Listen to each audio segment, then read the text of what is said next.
দিলবাহার আজোয়া শরবত, যেই শরবতটা পুরান ঢাকার বর্তমান সময়ে সবচেয়ে জনপ্রিয় একটা শরবত। এখানে কোনো লস নাই, আর কি আরবে খাবে 100 টাকা দিয়ে খাইলে খুব মজা পাবে। আমি দেখাই টোকেনটা কোথা থেকে নিতে হবে। সোজা ডান সাইডে যাব, যাওয়ার পর এইদিকে পানের দোকান, আর এই পানের দোকান থেকে টোকেনটা নিতে হবে।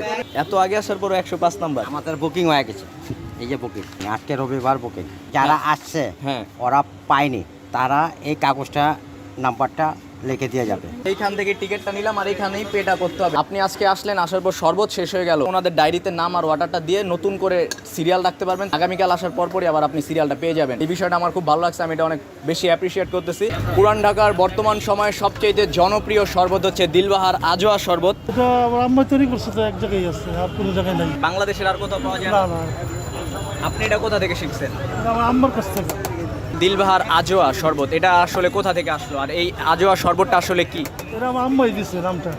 সৌদি আরব থেকে শেখা বা আরব কান্ট্রির কোনো? না না, এই সম্পূর্ণ রেসিপিটাই কি আপনাদের নিজস্ব? সম্পূর্ণ নিজস্ব। এটা আমাদের দুধ, মালাই, জাফরান, কিশমিশ, খেজুর আছে।